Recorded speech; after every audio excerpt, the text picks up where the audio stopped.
레티나, 막막 시리즈는 코닥의 독일 지사에서 만든 인기 있는 모델입니다. 벨로우즈가 안 보이는 폴딩형의 다양한 카메라들 중에서 대표적인 모델이기도 하죠.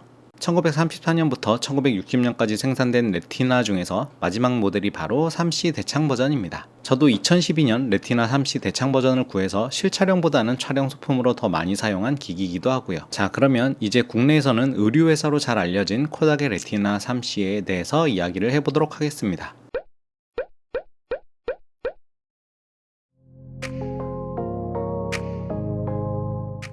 일단 코닥의 이야기를 안 할 수가 없는데, 최근 세대들에게 있어서 코닥은 의류 브랜드일 겁니다. 코닥 어페럴. 하지만 저와 같은 필름과 디지털을 걸친 세대만 하더라도 코닥은 영상과 인쇄 전반에 걸친 분야에서 정점을 찍었던 영향력이 있는 회사이긴 했었습니다. 물론 안일했던 디지털 분야의 대응과 시대의 급격한 변화에 편승하지 못해 서서히 영향력을 잃어갔지만서도요. 아마도 코닥에 관한 이야기 자체가 하나의 긴 컨텐츠이겠지만 제 채널은 그런 게 아니니 간단하게 이야기만 하자면, 가난했던 청년 이스터먼이 여행을 위해 사진 찍는 법을 배우다 사진에 매료되고 독학을 통해 코닥의 전신인 건판회사를 설립, 지속적인 규모의 확장 및 인재 확보를 통해 독보적인 기업인 코닥이 탄생하게 되었습니다. 이 정도가 딱 코닥을 짧게 이야기한 듯하고요. 그 기반이 된 코닥의 필름과 카메라에 관한 이야기입니다. 1888년 롤필름이 내장된 박스형 카메라를 발매하였고, 필름 소진 시 코닥 공장으로 보내 현상, 인쇄, 필름 교체까지 해주며 사진의 저변환을 이뤄낸 회사이기도 합니다. 사실 코닥은 최초의 디지털 카메라를 개발한 회사이기도 하고요.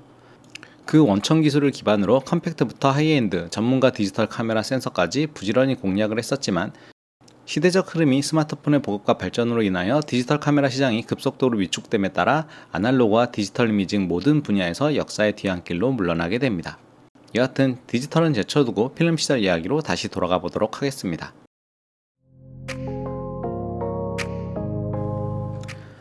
코닥은 역사가 오래된 만큼 코닥의 이름을 달고 있는 필름 카메라들도 많이 있기 마련입니다.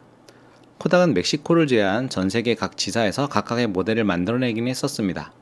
레티나 역시 그 많은 135mm 포맷의 카메라 중에 독일 지사에서 생산된 모델이며, 독일의 도산한 니게사를 코닥이 인수하였고 카메라 제작 의뢰를 통해 탄생한 카메라입니다.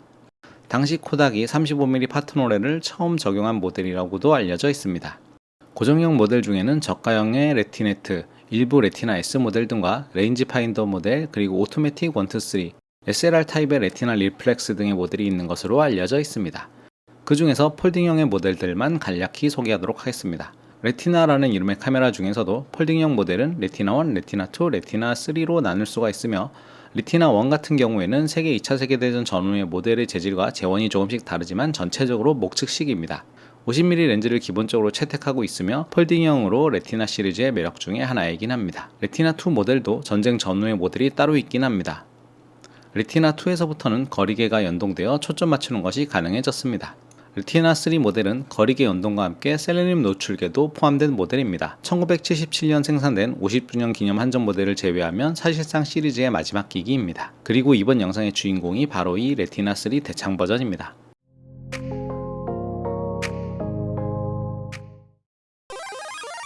이 카메라는 오래된 만큼 재미있고 독특한 점이 많이 있습니다. 대부분 필름 카메라가 그렇듯이 전면과 상단, 하단에 대부분의 조작계가 위치하고 있고요. 전면부를 먼저 보자면 우측부터 셀레늄 노출계 수광부, 거리계 창, 파인더 창 순으로 있습니다.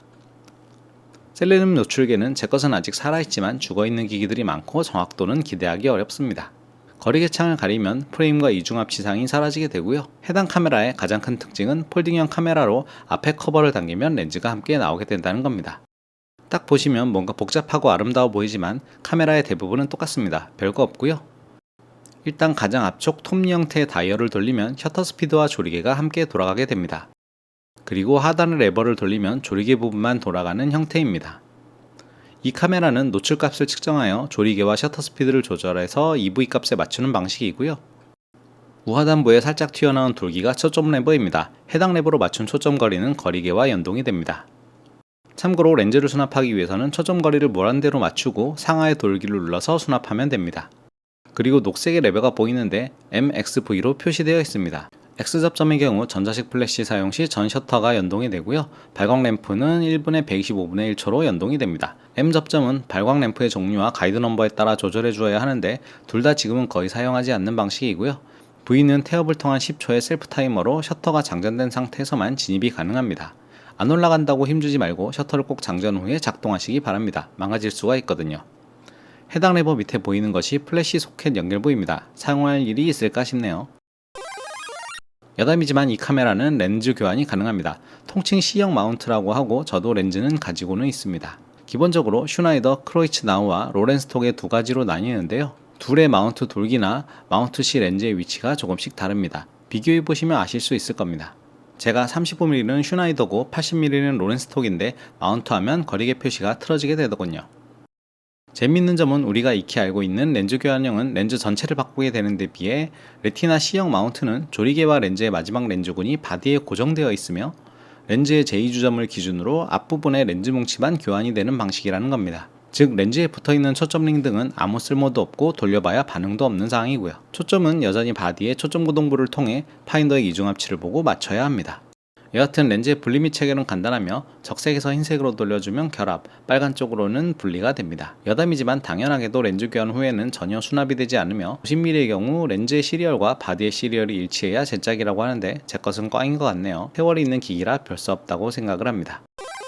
전면에서 볼 때 우측에서부터 필름 대감기 및 필름 종류 표시 다이얼이 있고요. 그 옆이 콜드슈 그리고 레티나 로고가 있으며 필름 카운터가 있습니다. 레티나의 필름 카운터는 좀 특이한 방식으로 큰 숫자에서부터 하나씩 빠지게 됩니다. 즉 36방이 최대 카운트인데 24방짜리 필름을 넣었다 치면 수동으로 필름 카운터를 24수로 맞춰줘야 됩니다. 방법은 필름 카운터 옆에 있는 버튼을 누르고 바로 뒤에 있는 레버를 화살표 방향으로 밀어주면 필름 카운터가 하나씩 깎여 나가며 살살살 조절해서 24방으로 맞춰주면 됩니다. 문제는 36방짜리 필름이 대부분인데 36방으로 설정 후 필름을 소진해 나가다 보면 필름 카운터 1일 때 셔터가 잠기게 됩니다.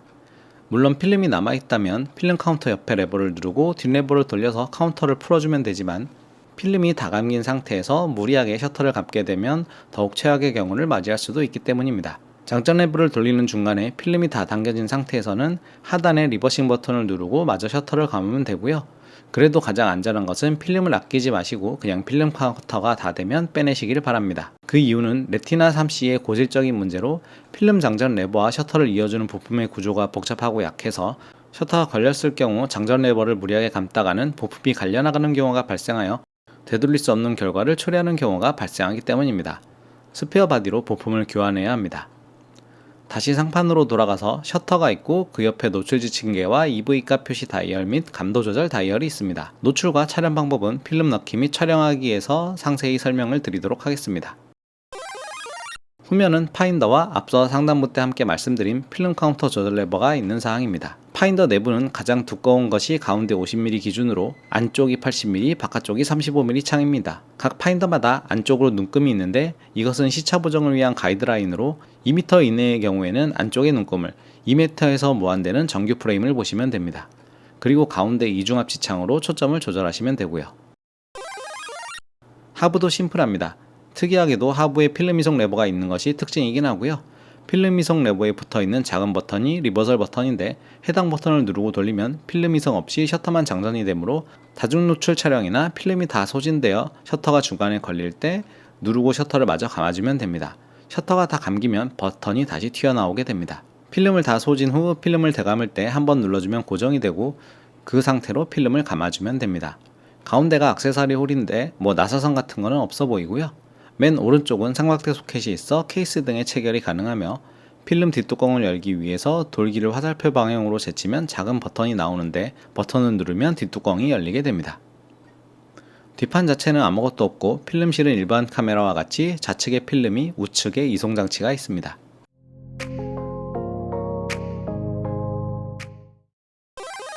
실제로 필름을 넣고 촬영을 하고 필름을 빼는 것까지 한번 보도록 하겠습니다. 일단 필름을 넣기 위해 하단의 레버를 제치고 버튼을 눌러 뒷판을 열어줍니다.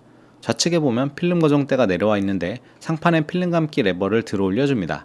2단으로 구분되는데 1단은 필름을 대감을 때 필름을 넣기 위해서는 완전히 다 빼내주면 됩니다. 필름의 뾰족한 부분이 하단으로 가게 하여 필름실 좌측에 넣어주고 필름 감는 레버는 다시 밀어 넣어줍니다. 그 다음은 적당히 필름을 빼서 우측 필름 스풀에 걸어주고 퍼포레이션이 톱니에 걸리게 잘 정렬해줍니다. 손가락으로 톱니를 살살 돌려서 적당히 잘 감긴 것을 확인하면 그냥 닫아도 되고 조금 불안하시면 그 상태에서 필름 이송 레버를 한번 감아서 테스트해 보셔도 됩니다. 잘 고정되었다 싶으면 뒷판을 다시 닫아줍니다. 이제 필름 카운터를 설정해 줍니다. 36방 필름을 넣었다고 가정하겠습니다. 이미 공셔터로 한두 방분을 찍었어도 그다지 걱정하지 마시기 바랍니다. 어차피 두세 방 정도의 여유 분량이 감겨 있고요. 필름 카운터 옆에 작은 버튼을 누른 상태로 뒷판의 필름 카운터 설정 레버를 화살표 방향으로 밀어주며 필름 카운터가 36방이 되도록 조정해 줍니다. 조금 시간이 걸릴 수 있고요. 그리고 마지막으로 상판 좌측의 감도 조절 다이얼을 통해서 필름의 감도를 설정해 줍니다. 이제 촬영에 대한 기본적인 준비는 끝났습니다. 이제 촬영을 한번 해보겠습니다. 당연히 처음 할 일은 카메라 전면 덮개를 열어주는 일이고요. 실제로 필름 장전을 해도 덮개가 열려서 렌즈가 나오지 않으면 셔터가 잠기게 됩니다. 가방 안에서 눌릴 걱정은 없고요. 여하튼 덮개를 열어주는 것으로 시작하면 됩니다. 그 다음은 촬영하고자 하는 피사체, 풍경 방향으로 카메라를 위치시키면 셀레늄 노출계를 통해 노출을 측정하게 됩니다. 지침계의 하얀색 바늘이 움직이는 것을 확인하였으면 EV 다이얼을 움직여 노란색 화살표가 지침계의 흰색 바늘과 일치토록 만들어줍니다. 이때 다이얼의 빨간색 화살표가 가리키는 EV 값을 잘 기억해 두고요. 지금 현재로서는 한 10으로 나오네요. 이 EV 값을 전면의 조리개와 셔터 스피드를 조절해서 맞춰주면 됩니다. 순서는 상관없이 조리개를 먼저 조절하고 셔터를 돌리던, 셔터 스피드를 정하고 조리개를 돌리던 해당 EV 값이 맞도록 세팅을 해주면 되는 상황이고요. V2.8일 때 125분의 1초로 나오네요. 노출계를 한번 비슷한 상황에서 찍어보도록 하겠습니다. 네, 솔직히 말씀드려서 저도 셀레늄 노출계 안 믿고 별도의 노출계를 사용했었습니다. 여하튼 노출을 마치고 나면 파인더를 보고 이중합치상으로 초점을 맞춘 후 프레이밍을 하고 셔터를 눌러주면 됩니다. 그리고 다시 하단에 셔터를 장전하고 촬영의 반복이 되겠네요. 36방을 다 써서 셔터가 감기건 그 전에 필름이 다 감겨서 셔터가 걸리던 마찬가지입니다. 장전 레버 하단에 필름 리버싱 버튼을 눌러줍니다. 누르면 고정이 되며 셔터를 감으면 튀어나오게 되는데 여하튼 해당 버튼을 누른 후 상단 필름 감기 다이얼을 살짝 들어 올려줍니다. 물론 들어 올리지 않고 그냥 화살표 방향으로 감아주어도 되긴 합니다만 좀 더 편하게 하는 게 좋겠죠.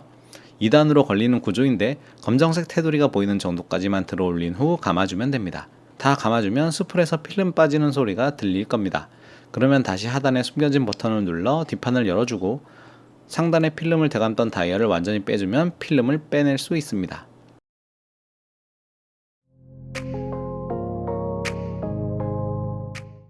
항상색 카메라를 사면 노출 측정용으로 컬러 리버설 필름을 물려서 찍은 다음 라벨링을 해서 기종을 적어두는데 이 카메라는 없네요. 한참 관리 안 하던 시절이 있었는데 이사를 다니면서 유실되었나 봅니다.